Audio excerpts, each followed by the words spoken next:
আসসালামু আলাইকুম। বহুল প্রত্যাশিত গুচ্ছের সার্কুলার প্রকাশিত।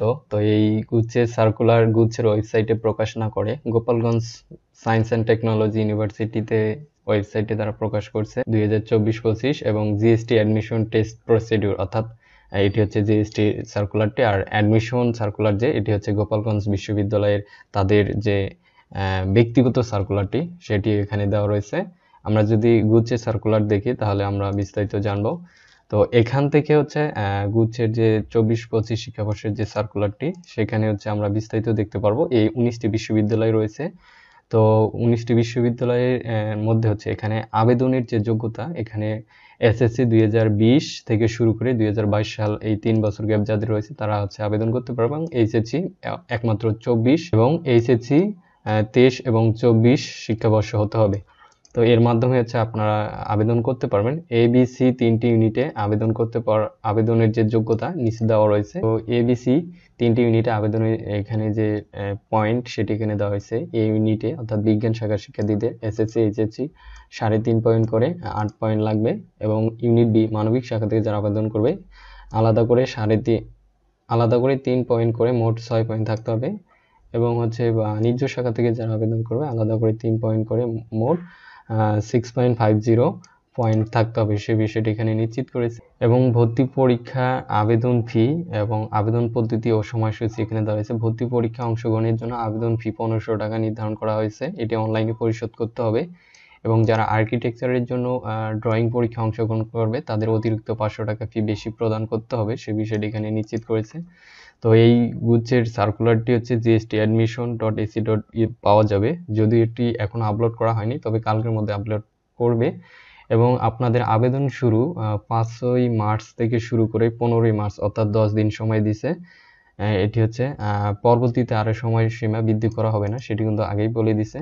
এবং ভর্তি পরীক্ষা সংক্রান্ত তথ্যাবলী যে রয়েছে, অর্থাৎ আপনাদের প্রতিটি ইউনিটে 1 ঘন্টা ভর্তি পরীক্ষা অনুষ্ঠিত, 100 নম্বরের এমসিকিউ ভর্তি পরীক্ষা, এবং প্রতিটি ভুল উত্তরের জন্য 0.25 নম্বর কাটা যাবে।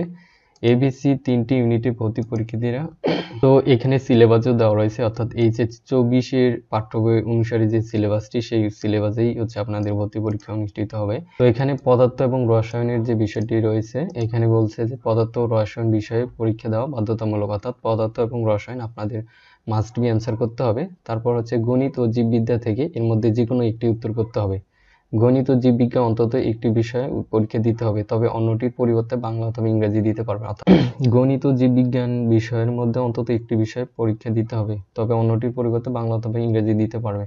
অর্থাৎ কেউ যদি হচ্ছে দুটি অ্যান্সার করে তাহলে তাকে বাংলা ইংরেজি দেওয়ার দরকার নেই, আর যদি যে কেউ হচ্ছে একটি অ্যান্সার করে, অর্থাৎ কেউ গণিত অ্যান্সার করলো তাকে কিন্তু বাংলা ইংরেজি যে কোনো একটা দিতে হবে। আবার কেউ মনে করে হচ্ছে জীববিজ্ঞান অ্যান্সার করলো তাকে অবশ্যই বাংলা ইংরেজি যে কোনো একটা দিতে হবে।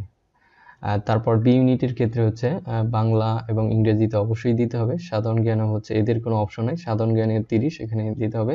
ইউনিট সি এর মধ্যে হচ্ছে হিসাব বিজ্ঞান 35, ব্যবসা সংগঠন ব্যবস্থাপনা বাংলা ইংরেজি টোটাল 100। ভর্তি পরীক্ষার সময়সূচি এখানে দেওয়া হয়েছে 25/4/2025 তারিখে, এটা হচ্ছে ইউনিট সি, এবং 2 তারিখে হচ্ছে মানবিক ইউনিট বি, এবং 9 তারিখে হচ্ছে বিজ্ঞান শাখার পরীক্ষা অনুষ্ঠিত হবে, সে বিষয়টি এখানে নিশ্চিত করেছে। এবং ড্রয়িং পরীক্ষাও 9 তারিখে অনুষ্ঠিত হবে।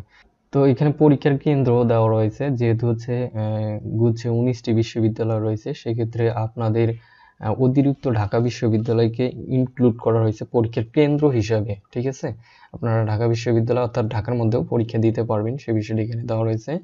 এবং ভর্তি পরীক্ষার ফলাফল এটি হচ্ছে, অর্থাৎ 30 নম্বর পেলে হচ্ছে আপনি পাস বলে বিবেচনা করবে, এবং 30 নম্বরে কেউ যদি কম পায় তাহলে অকৃতকার্য, এবং 21 নম্বর যদি পায় তাহলে এই ক্রাইটেরিয়াগুলো তারা ফলো করবে, সেইভাবেই মেধা তালিকা প্রণয়ন করবে। তো ভর্তি আবেদন ও ভর্তি পরীক্ষা, এখানে ভর্তি পরীক্ষার ফলাফল প্রকাশের পর কেন্দ্রীয়ভাবে একটি আবেদনের মাধ্যমে যে কোনো প্রার্থী বিভিন্ন বিশ্ববিদ্যালয়ে ভর্তিযোগ্য বিষয়সমূহ পছন্দ উল্লেখিত, অর্থাৎ আপনি যখন পাস করেছেন, পাস করার পর হচ্ছে আপনাকে পুনরায় প্রত্যেকটা বিশ্ববিদ্যালয়ের জন্য হচ্ছে আবেদন করতে হবে।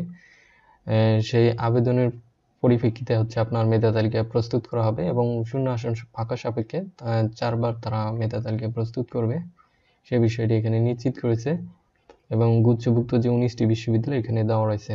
তো এই ছিল গুচ্ছভুক্ত আপডেটটি। তো গুচ্ছভুক্ত 19টি বিশ্ববিদ্যালয় সম্পর্কিত যদি কোনো কোশ্চেন থেকে থাকে অবশ্যই কমেন্ট বক্সে জানাবেন। ধন্যবাদ সবাইকে।